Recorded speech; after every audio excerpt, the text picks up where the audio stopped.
Meu nome é Felipe, aqui do canal TV Iraté, e dando continuidade aos vídeos relacionados à fertilidade do solo, hoje vou falar um pouco sobre o gesso agrícola. O gesso agrícola é um resíduo das indústrias de adubo fosfatado, formado por sulfato de cálcio diidratado, e por muito tempo esse resíduo não foi valorizado. Aqui na nossa região ele era depositado aqui próximo ao porto de Ibituba, gerando vários problemas ambientais nas áreas de dunas.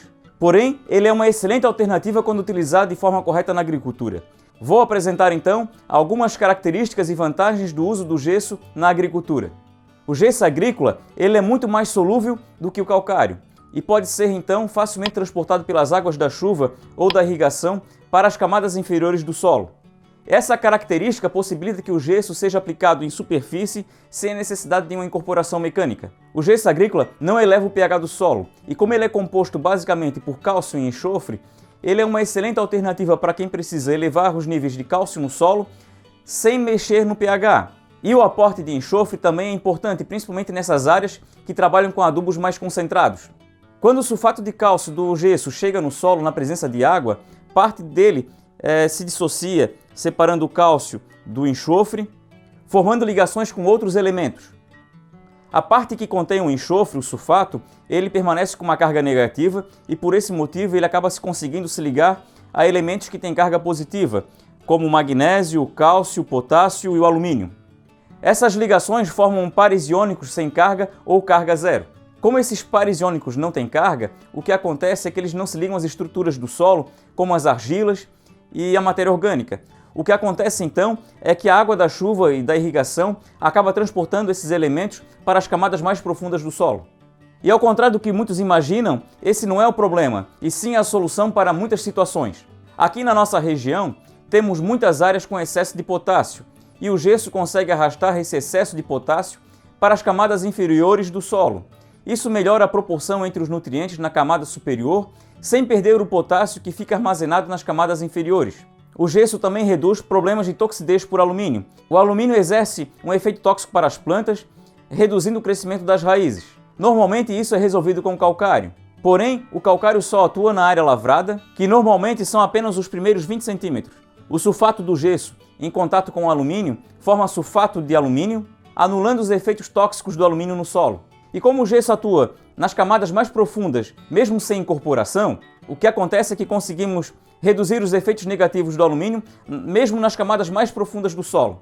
O gesso agrícola funciona no solo como um floculante, facilitando a formação de agregados no solo e, como consequência, o solo fica mais macio, facilitando o desenvolvimento das raízes. Essa característica de formar agregados também reduz os problemas de encrustamento superficial do solo, problema que provoca um selamento superficial do solo, reduzindo a infiltração de água e aumentando a erosão nas áreas de lavoura. Levando em consideração a inibição do efeito tóxico do alumínio, a maior maciez do solo e o aumento do teor de cálcio, que é um elemento importante no crescimento das raízes, já podemos imaginar que uma das consequências da utilização do gesso é um aumento do desenvolvimento das raízes. As raízes das plantas, então, acabam ocupando um volume maior do solo, em maior volume e profundidade, conseguindo dessa forma recuperar os elementos que o próprio gesso arrastou para o subsolo, além de outros que já estavam por lá.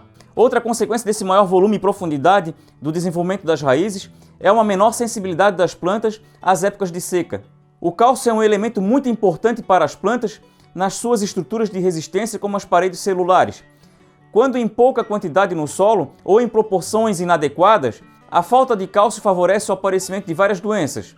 No caso de frutíferas, esse aumento da disponibilidade de cálcio no solo reduz problemas de podridão nas frutas. O sulfato também se liga ao íon amônio, reduzindo perdas de nitrogênio por volatilização. Dessa forma, podemos utilizar o gesso misturado numa compostagem ou esterco para reduzir as perdas de nitrogênio por volatilização. Alguns avicultores utilizam o gesso na cama dos aviários para reduzir esses problemas ocasionados pela liberação da amônia. Nessas aplicações, a recomendação é utilizar 10% de gesso em relação ao esterco, compostagem ou cama de aviário. Apesar de todas essas vantagens, é fundamental fazer uma análise de solo para verificar a real necessidade da aplicação do gesso. Para determinar a quantidade de gesso necessária para cada solo, eu utilizo uma planilha de Excel que eu montei e que vou apresentar no vídeo futuro. Nessa planilha eu avalio a CTC, o teor de argila, a saturação por alumínio e as quantidades e proporções entre o cálcio, o magnésio e o potássio. A aplicação do gesso sem os critérios de uma boa interpretação da análise de solo pode trazer problemas como o magnésio ou o molibdênio, por exemplo. No mercado é possível encontrar o gesso em vários formatos. O ideal, levando em consideração o custo-benefício, é o gesso a granel. Ele vem na forma de um pó com um tom amarelado, custando no depósito em Imbituba em torno de R$ 90 a tonelada. Também pode ser encontrado peletizado, ensacado, costumo brincar dizendo que é perfumado também nas casas agropecuárias, num preço 10 vezes maior do que esse. Alguns vão justificar que esse gesso peletizado é mais puro, mas nada que justifique essa diferença de preço. Alguns orientam usar esse gesso peletizado apenas na linha de cultivo, mas levando em consideração o preço dele ser 10 vezes maior, eu entendo que ele poderia ser comprado com esse mesmo valor, um gesso a granel e aplicado em área total, fazendo um serviço muito melhor na nossa área de lavoura. Para finalizar, vamos relembrar as vantagens do gesso. Ele pode ser aplicado em superfície sem necessidade de incorporação mecânica, ele aumenta os teores de cálcio no solo sem mudar o pH, ele aumenta os teores de enxofre no solo, reduz os problemas com excesso de potássio, inibe a toxidez por alumínio no subsolo, melhora o solo, deixando o mesmo mais fofo, favorece o aprofundamento das raízes das plantas, diminuindo o efeito das secas, reduz problemas de podridão nas frutas e, misturado a 10% com esterco, inibe a volatilização do nitrogênio.